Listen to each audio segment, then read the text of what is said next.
para a gente poder aqui orientar os nossos ouvintes, nossos síndicos, nossos gestores, vamos agora aqui estratificar essa norma bem detalhada. Eu quero o meu condomínio seguro, de acordo com a nova norma do Corpo de Bombeiros, sem risco para os meus moradores. O que diz o contexto geral da norma e como o nosso síndico, a nossa síndica pode seguir aí a cartilha para ter esse seu condomínio seguro. Certo. Primeiro, só pontuar aqui o que o Carlos falou, muito bem falado, inclusive, que é justamente isso, né? A gente tem que ter o cuidado ali na questão do princípio. E a norma, ela traz as proteções justamente para isso, para a gente não deixar que o incêndio tome proporções muito desastrosas. Muito bem falado por ele.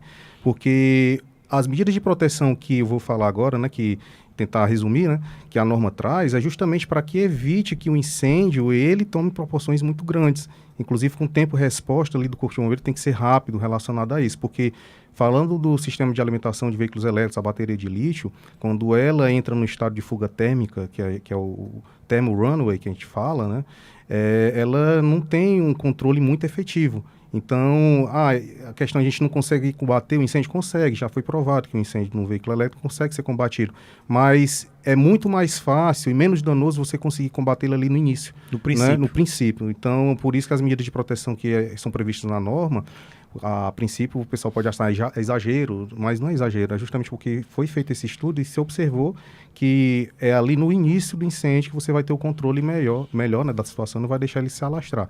Tá. Mas enfim, quando a pessoa quiser se regularizar, eu vou... Na prática, né? Estou aqui agora querendo obedecer, sou um síndico extremamente aí competente, quero dar segurança para os meus moradores, quero seguir a lei, quero seguir a norma, que infelizmente a lei não é seguida. Essa é a grande realidade, né? Por mais que a gente venha aqui com essa pauta, eu tenho que ser muito sincero, poucos síndicos cumprem a lei. Inclusive, a gente vai falar sobre estatística, né? Sobre a certificação, que é uma lei já antiga, mas vamos imaginar que a gente está mudando o mercado, a cultura e esse papel do tempo de condomínio, né? Gerar conhecimento, engajar aí o mercado.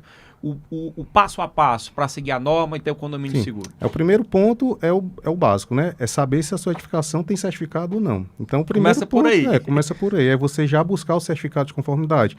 E aí tem outras variáveis relacionadas a isso, a certificação. Só para aproveitando, tira aquele mito da abreviação que muitas pessoas copiaram aí de outro estado, né? A AVCB. O pessoal usa muito essa nomenclatura AVCB, que não é usual no nosso estado. A gente utiliza o certificado de conformidade. Mas a gente entende quando a pessoa fala AVCB, né? Então, quando você houver essa sigla, não existe. É o certificado de conformidade que tem um período para ser renovado, né? Isso, tem um período para ser renovado. Normalmente a gente está falando aqui de edificações multifamiliares, condomínios, né? A validade é de 4 anos. Então, você tem que saber ali se o certificado está ok, né? Se ele está perto de vencer, se não está.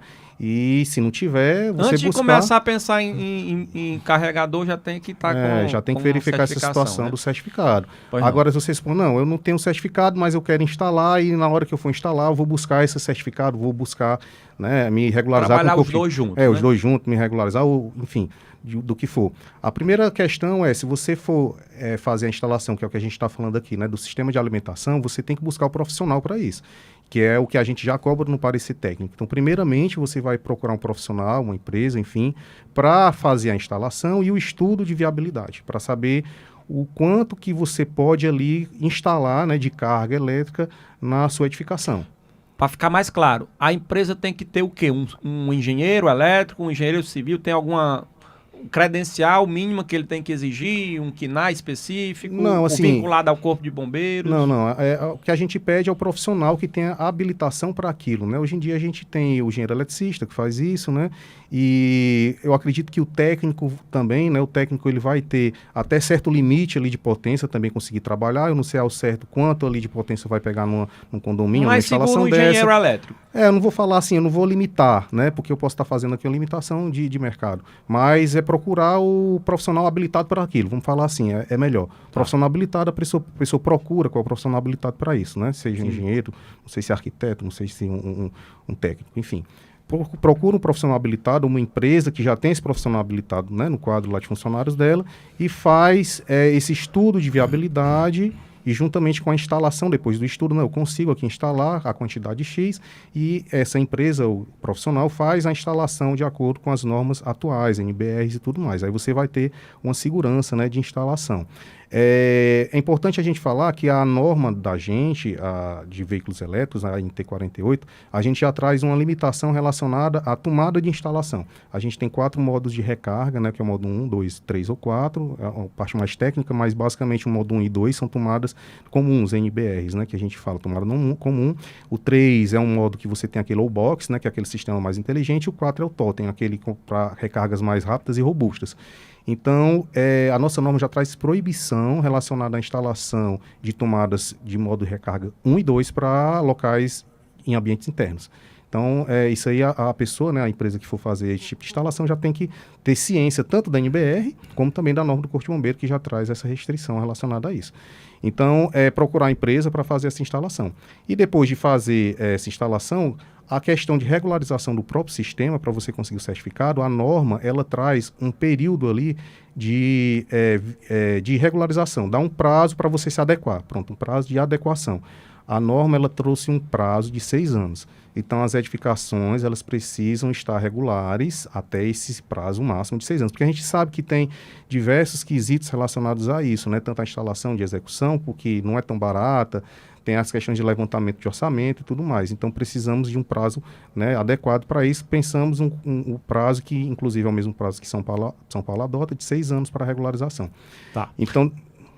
ficou claro, eu imagino que esse tempo é o tempo que está sendo dado aos gestores, aos síndicos, para se adequarem a essas mudanças. Acredito, inclusive, que a tecnologia, eu volto aqui para o Carlos, ela pode evoluir até em bem menos tempo, né, em termos de forma mesmo de abastecer, diminuir, né, os tamanhos, como era o celular, o tijolão, agora a gente tem aqui um relógio, mas de acordo com segurança, quando se trata aí de norma do Corpo de Bombeiros, a gente adverte, né, os gestores não esperar 6 anos para começar a se mexer. O brasileiro é muito lento nesse sentido educativo e de prevenção.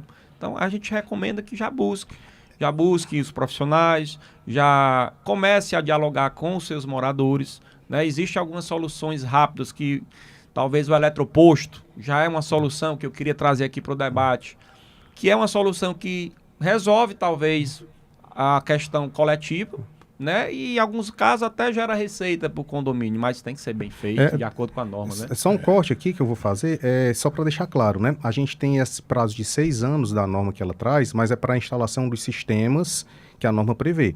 A parte do parecer técnico, né, que da empresa responsável tem que ter o laudo de viabilidade, isso não é 6 anos não, isso já está valendo. Inclusive nas vistorias que fazemos de renovações ou as fiscalizatórias, a gente já cobra isso. Cadê? Tem instalação de sistema de alimentação de veículo? Tem. Então você me apresente aqui quem foi que instalou, a empresa, o profissional e o laudo de viabilidade. Isso já é cobrado. Se a empresa não apresentar, se o condomínio não apresentar, ele vai estar irregular. E vai ser autuado. Vai ser autuado, enfim. Então, você que já tem no seu condomínio, né, e fez lá com a empresa do seu João, né, já fique logo alerta, está irregular. Não passou pela credencial, né, da empresa regulamentada.